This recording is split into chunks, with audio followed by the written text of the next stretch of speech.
Praise the lord. ఈ సాయంకాలపు వేళ దేవుడు నీకు ఇస్తున్న వాగ్దానము యిర్మీయా గ్రంథము 30వ అధ్యాయము 17వ వచనం.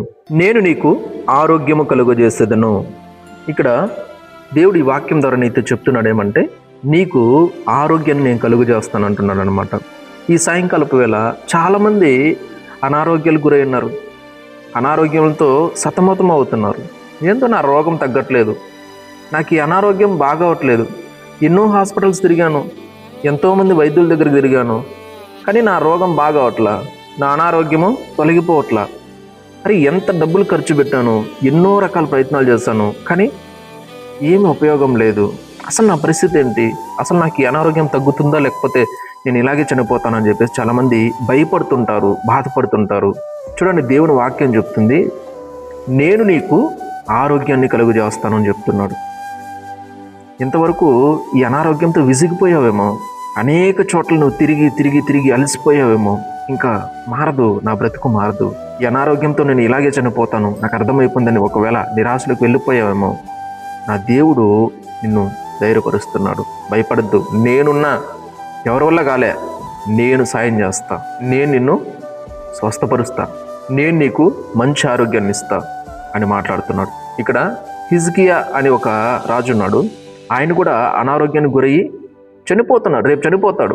దేవుడు ఆయనతో మాట్లాడుతూ నువ్వు ఇలా చనిపోతావు అని చెప్పేసి ఒక ప్రవక్త ద్వారా చెప్పి పంపిస్తాడు. ఆయన గోడ తట్టుకు ఆయన మొహం తిప్పుకొని కన్నీరు గారుస్తూ ఏడుస్తాడు, ప్రభువా నా పరిస్థితి ఏంటని. ఆయన ఆయుష్ అంతా అయిపోయింది, అనారోగ్యం వల్ల చనిపోతున్నాడు.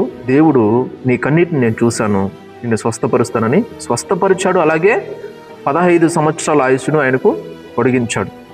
Praise the lord. చూడండి, ఎంత గొప్ప దేవుడు కదా, ఆయనకు అసాధ్యమైనది ఏది కూడా లేదు. Praise the Lord. కాబట్టి సాయంకాలపు వేళ మీరు ఇలాంటి అనారోగ్య సమస్యలతో ఒకవేళ బాధపడుచున్నట్లయితే కళ్ళు మూసుకోండి, మీకోసం చిన్న ప్రార్థన చేస్తాను. ఖచ్చితంగా దేవుడు మీ జీవితంలో గొప్ప కార్యం జరిగిస్తాడు. పరిశుద్ధుడ, ప్రేమ, నమ్మకము గల మా తండ్రి, మీకు వందనాలు, స్తోత్రాలు, కృతజ్ఞతలు చెల్లిస్తున్నాను. ఈ సాయంకాలపు వేళ తండ్రి, ఇదిగో నాయన ప్రభా, యిర్మీయా గ్రంథము ద్వారా మీరు నాయన ప్రభా ప్రతి బిడ్డతో మీరు మాట్లాడుచున్నారు.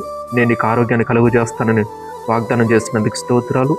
అనారోగ్యంతో ఈ సాయంకాలపు వేళ ఎంతమంది ఉన్న వారందరినీ నడినెత్తి మొదలుకొని అరికాల వరకు మీ పరిశుద్ధ హస్తంతో ముట్టండి, మీ గాయపడిన హస్తంతో ముట్టండి తండ్రి. వారందరినీ నేను మీ రక్తము ద్వారా నాయన వారికి స్వస్థతను అనుగ్రహించండి. వారు ఎలాంటి రోగముల చేత, అనారోగ్యముల చేత బాధపడుచున్నప్పుడు కూడా వారికి స్వస్థతనిచ్చి మంచి ఆరోగ్యాన్ని ఇచ్చి దేవా మీ కృపలో భద్రపరచుకోమని, స్వస్థతనిచ్చి వారందరినీ మీకు సాక్షులుగా మార్చుకోమని దయచూపని యేసయ్య అతి పరిశుద్ధ నామములో ప్రార్థించి స్తుతించి వేడుకుంటున్నాము తండ్రి. ఆమేన్. దేవుడు మీ అందరిని దీవించి ఆశీర్వదించునుగాక. ఆమేన్. దేవుడు మీకు స్వస్థతను అనుగ్రహించునుగాక. ఆమేన్.